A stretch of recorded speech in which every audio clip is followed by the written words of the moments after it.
అది పాక్ అయినా dragon country అయినా మా జోలికి రానంత వరకు ఓకే. కాదు కూడదు అంటే తాము కూడా తగ్గబోమంటోంది భారత్. అన్నింటికీ సిద్ధంగా ఉన్నామని, శత్రువు ఏ రూట్లో వచ్చినా ధీటుగా సమాధానమిస్తామంటోంది. రక్షణ శాఖ మంత్రి రాజ్నాథ్ సింగ్ చేసిన కమెంట్స్ ఒక్కసారిగా హాట్ టాపిక్ అయ్యాయి. చైనాను టార్గెట్గా చేసుకునే ఆయన ఈ కీలక కమెంట్స్ చేశారనే చర్చ జరుగుతోంది.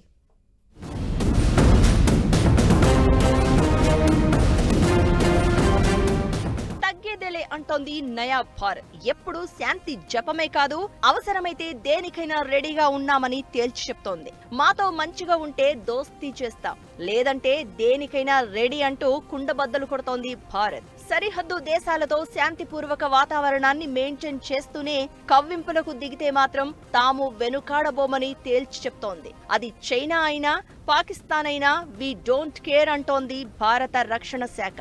మేము ఎవరి జోలికి వెళ్లం, మా జోలికి ఎవరైనా వస్తే ఊరుకోమని తొడగొడుతోంది. కొన్నేళ్లుగా చైనా సరిహద్దుల్లో నెలకొన్న ఉద్రిక్తతల నేపథ్యంలో కేంద్ర మంత్రి రాజ్నాథ్ సింగ్ చేసిన కామెంట్స్ హాట్ టాపిక్ గా మారాయి. ఎవరైనా భారత్ జోలికి వస్తే అందుకు ధీటుగా బదులిచ్చేందుకు సాయుధ బలగాలు సిద్ధంగా ఉన్నాయని ప్రకటించారు. సవాళ్లు ఏ రూపంలో ఎదురైనా వేగంగా సమర్థవంతంగా స్పందించేందుకు భారత్ రెడీగా ఉందని స్పష్టం చేశారు.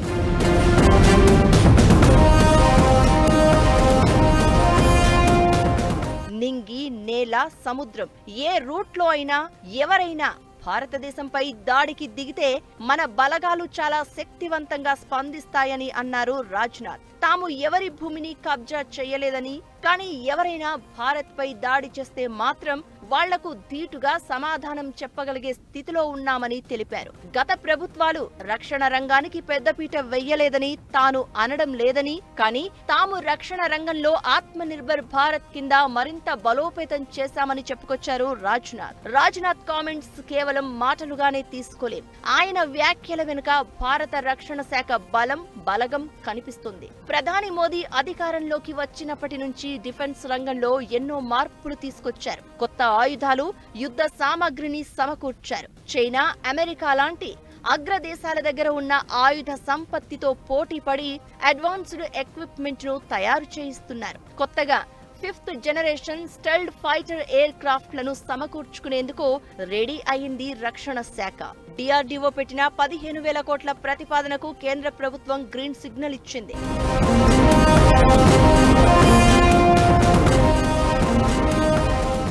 మరోవైపు అమెరికా నుంచి దిగుమతి చేసుకున్న సీహాక్ మోడల్ హెలికాప్టర్లను రంగంలోకి దించింది భారత నేవీ.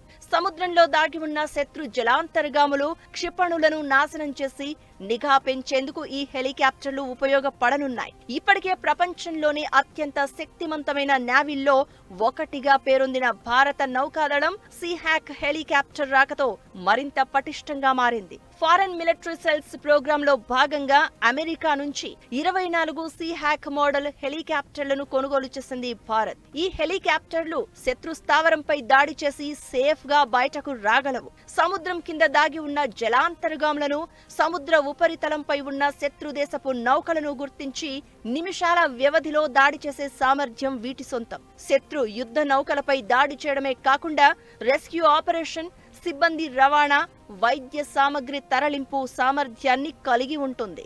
డిఫెన్స్ లో అత్యాధునిక పరికరాలు సమకూర్చడమే కాకుండా బలగాల సంఖ్యను కూడా పెంచింది భారత్. భారీగా ఆర్మీ రిక్రూట్మెంట్ చేస్తుంది. చైనా, పాక్ సరిహద్దుల్లో బలగాలకు లేటెస్ట్ ఎక్విప్మెంట్ ను సమకూర్చింది. అందుకే అన్నింటికీ సిద్ధమంటూ కామెంట్స్ చేశారు రాజ్నాథ్. శత్రు దేశాల బలాలతో పాటు మన సత్తాను బేరీజు వేసుకునే ఈ కామెంట్స్ చేశారు రాజ్నాథ్.